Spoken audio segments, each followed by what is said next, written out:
ആദരങ്ങൾ ഏറ്റുവാങ്ങി 2025 പഞ്ചായത്ത് തെരഞ്ഞെടുപ്പിൽ 4-ാം വാർഡിൽ നിന്ന് മത്സരിച്ച് ഉന്നത വിജയം നേടുകയും വാർഡ് മെമ്പറായി തെരഞ്ഞെടുക്കപ്പെടുകയും ചെയ്ത ബിനു ടീച്ചർ സൺഡേ സ്കൂൾ അധ്യാപികയുമായി പ്രവർത്തിച്ചു പോരുന്നു. അനുമോദനം ഏറ്റുവാങ്ങുവാനായി ടീച്ചറിനെ വേദിയിലേക്ക് ക്ഷണിക്കുന്നു.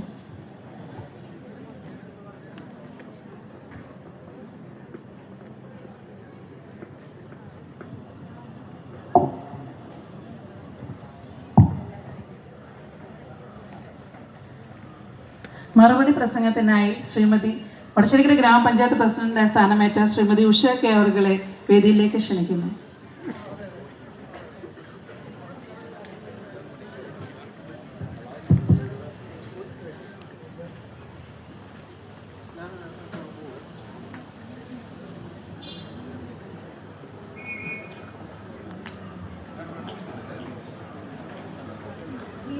ഫെലോഷിപ്പിന്റെ പ്രവർത്തകരെ, ഏറ്റവും പ്രിയപ്പെട്ട വികാരി ശാസ്ത്രന്മാർ, എനിക്കൊപ്പം വന്ന ഗ്രാമപഞ്ചായത്തിൻ്റെ മെമ്പർമാർ, അതിലൊക്കെ ഉപരി ഏറ്റവും പ്രിയപ്പെട്ട വികാരി സൂചിപ്പിച്ചതുപോലെ സഭയുടെ നെടുന്തൂണായ സഭാ അംഗങ്ങളെ, പ്രിയപ്പെട്ട നാട്ടുകാർ, നിങ്ങൾക്ക് എൻ്റെ വിനീതമായ നമസ്കാരം.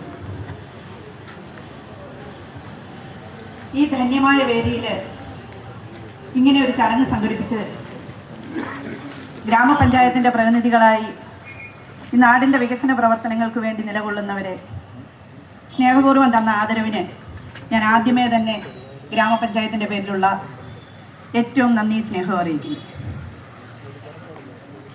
നമ്മുടെ ജീവിതത്തിലെ ഒരുപാട് കഷ്ടതകളും പ്രയാസങ്ങളും നിറഞ്ഞ് ജീവിത സാഹചര്യങ്ങളുമായി പൊരുത്തപ്പെടാൻ പറ്റാത്ത സാഹചര്യത്തിൽ ഒത്തിരി ബുദ്ധിമുട്ടുകളിലൂടെ കഴിഞ്ഞു വരുന്ന നമുക്ക് ഏക ആശ്രയം പ്രാർത്ഥനയും ദൈവവും മാത്രമാണ്. എന്നെ സംബന്ധിച്ച് പറഞ്ഞാൽ എൻ്റെ വിവാഹശേഷം എൻ്റെ കുട്ടികൾക്കൊരു 6 വയസ്സും 3.5 വയസ്സും ആയപ്പോൾ എൻ്റെ ഭർത്താവ് മരിച്ചു. അതിനുശേഷം വളരെ കഷ്ടതയിലൂടെ ജീവിതവുമായി മുന്നോട്ട് നീങ്ങിയ എനിക്ക് റാന്നി മേനാന്തോട്ടം ഹോസ്പിറ്റലിൽ എൻ്റെ മോനെയും കൊണ്ട് ഞാൻ ചികിത്സയിലായിരിക്കുന്ന സമയത്ത് ഒത്തിരി പ്രയാസത്തിലായിരുന്നു. ആ സമയത്ത് അവിടെ ഒരു സഭയുടെ ഒരു പ്രതിനിധിയായി പ്രാർത്ഥിക്കാൻ ഒരച്ഛനെത്തി.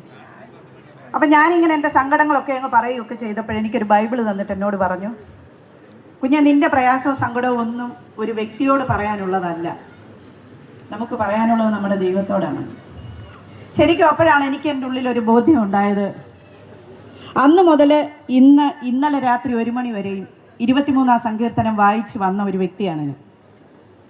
അപ്പം ഞാൻ അറിയാമല്ലോ ഇവിടെ ഇരിക്കുന്ന ഏവർക്കും 23-ാം സങ്കീർത്തനം എന്താണെന്നുള്ളതിന്. അപ്പോൾ അതിൽ പറഞ്ഞിരിക്കുന്ന കാര്യങ്ങളിലൊക്കെയും ഒരു 75% ചെന്നെത്താൻ പറ്റിയെന്നാണ് എൻ്റെ വിശ്വാസം.